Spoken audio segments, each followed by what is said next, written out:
Welcome to Vantage Aditya. Picture a door that humanity has tried to open for centuries.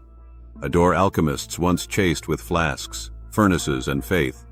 The dream of turning base matter into gold. In the summer of 2025, a young American company claimed it had found a modern key. Not spells, not superstition, but neutrons. Their method sounds like science fiction, yet sits squarely inside nuclear physics. The idea is to bombard a particular isotope of mercury with high-energy neutrons in a fusion blanket so that mercury-198 is knocked down to mercury-197, and within days the unstable mercury decays into stable gold-197. They estimate that 1 gigawatt of thermal fusion power could yield on the order of 5 metric tons of new gold per year, and they say the economics could rival the value of electricity itself, effectively turning future fusion plants into energy mints that also manufacture money. The claim is not peer-reviewed, and experts urge caution, but the proposal is public, the math is explicit, and the conversation has moved from impossible to what if. If this door opens even a little, the consequences will not be modest. They will be civilizational. To understand the blast radius, we first need a clear picture of the gold world we live in today, because the shock is always measured against the present. Across all of recorded history, humanity has mined roughly 200,000+ tons of gold, with the World Gold Council's latest update, placing the cumulative stock near 216,000 tons, about two-thirds of it produced since 1950, thanks to modern mining and refining. Each year, we add another 2,500 to 3,000 tons through mining, slow and expensive tons clawed out of rock, chemically processed, refined, and distributed across coins, bars, jewelry, central bank reserves, and industrial uses. That above-ground stock, think of it as a gleaming cube, is the balance sheet of gold's power, a scarce metal whose entire global inventory might fit inside a modest city block. Now zoom into the country where gold is not just an asset, but a cultural heartbeat. India's households are widely estimated to hold about 25,000 tons of gold, a stash valued in mid-2025 press reports at roughly $2.3 to $2.4 trillion, dwarfing many national economies and easily outscaling the hoards of Fort Knox. The Reserve Bank of India, meanwhile, has been steadily adding to its official hoard, reaching roughly 880 tons by mid-2025 and lifting gold's share within overall reserves. When you stitch this together, the economic and social fabric is plain.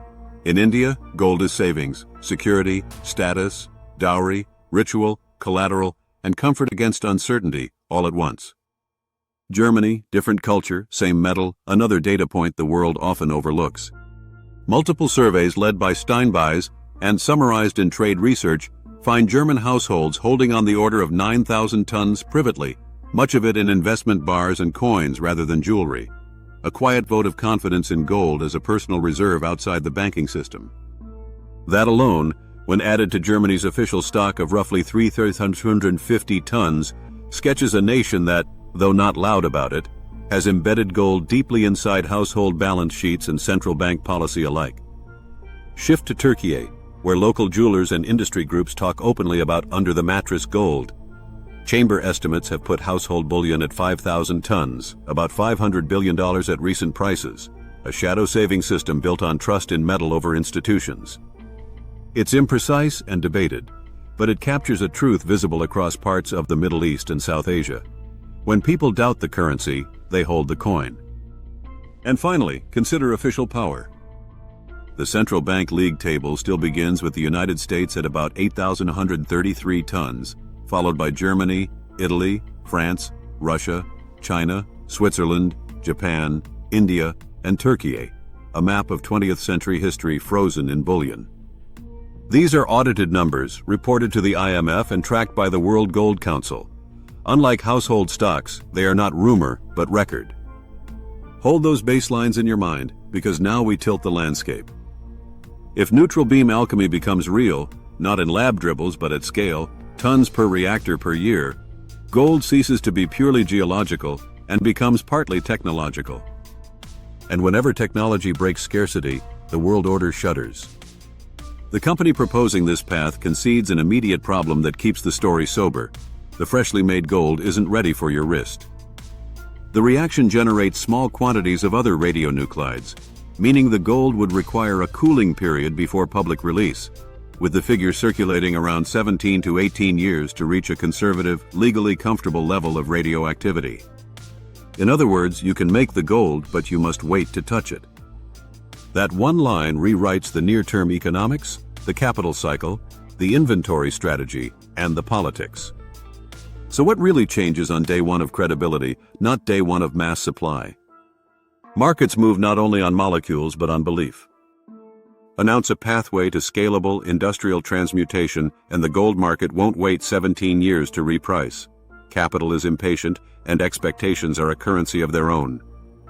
A rational market, faced with a credible roadmap to 5 tons per gigawatt per year, will begin discounting the future into the present. If the world connects 100 gigawatts of fusion capacity with transmutation blankets over time, a round hypothetical for story's sake, that implies 500 tons of additional annual supply, about a sixth to a fifth of current mine output, mechanically pressuring prices and psychologically detonating the myth that geology alone guards gold's throne. Even the rumor of this scaling pathway is enough to yank hedges, to rebalance reserves, to change ETF flows, to shift jewelry pricing, to alter household decisions in countries where metal equals security. What happens to those who have hitched their sovereignty to gold?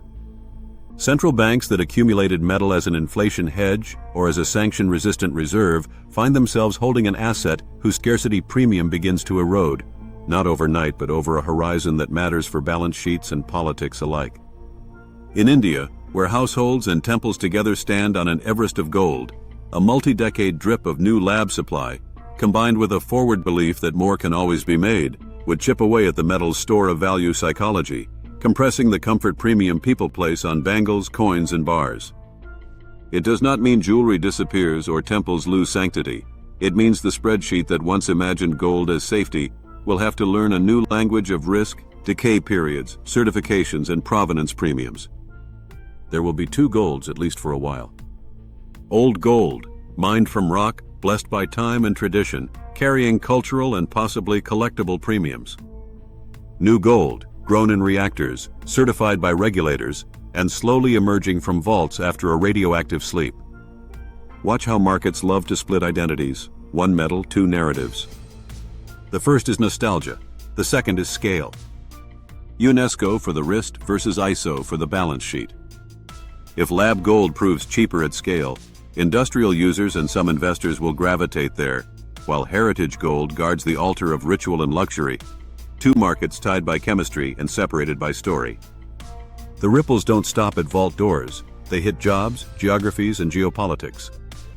Gold-producing regions, from South Africa to Australia and the Americas, would face a slow bleed in mining capex if investors suspect that a cap on prices is being installed by reactors. Mining, already cyclical, would struggle to finance deep, complex, environmentally sensitive projects if forward curves flatten. Recycling flows, currently a significant fraction of supply in high-price periods, would adjust too, because a world that expects more new gold later will become stingier about paying top dollar for old gold now. The environmental calculus evolves as well.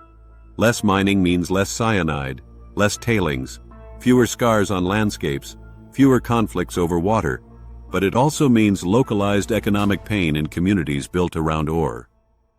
Technology doesn't only kill the old, it must offer the displaced a path forward.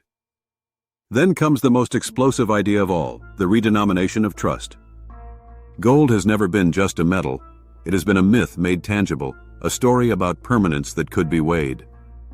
If reactors mint that story on demand, the safe haven mantle migrates. Some will argue that Bitcoin or other digital assets will seize the throne. Others will point to energy credits, carbon allowances, or baskets of strategic metals as the new anchors. My bet is broader.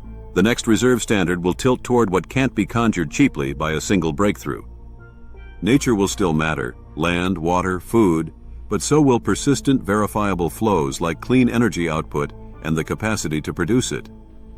Fusion's great irony is that by making energy abundant and making gold producible, it shifts value to governance, to grid architecture, to materials, science bottlenecks, to the IP and industrial base that can replicate complex systems at scale. The reserve asset of the 21st century may be less about glitter and more about guarantees. But let's ground our sonography in numbers again so we don't drift into poetry. The global stock of gold is roughly 216,000 tons. Annual mine supply is about 2,500 and 3,000 tons. India alone sits on around 25,000 tons, privately. Germany's households near 9,000 tons. Turkey's households perhaps on the order of 5,000 tons by some chamber estimates. The RBI carries around 880 tons. The United States officially claims 8,133 tons, and the central bank ranking that follows is stable and audited. Now insert a technology that plausibly adds 5 tons per gigawatt year from reactors that also generate electricity.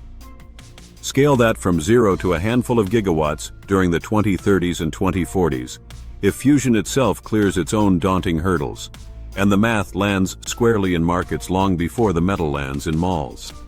The claimants themselves note the constraints: neutron flux engineering, materials durability, activation of surrounding components, and that 17-year cooling window for the product. Skeptics emphasize that fusion is not yet commercial, that the economics of blankets, isotopes, shielding, and long storage might erase the margin, that regulatory tolerance for newly minted but initially radioactive bullion could be thin. All true, and still, a credible path is enough to pry open prices, alter hedges, and rewrite the psychology of safety. In India, the consequences would be culturally complicated and economically raw. Households that treat gold as emergency savings may feel betrayed if prices sag over time, especially if earnings don't keep pace with the re-rating.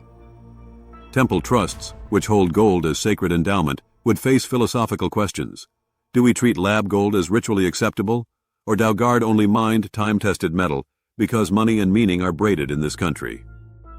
Financial firms that lend against gold will rethink risk, regulators will rethink disclosures and standards for provenance, and the RBI will have to decide whether to lean into or lean away from a metal that might become technologically expandable.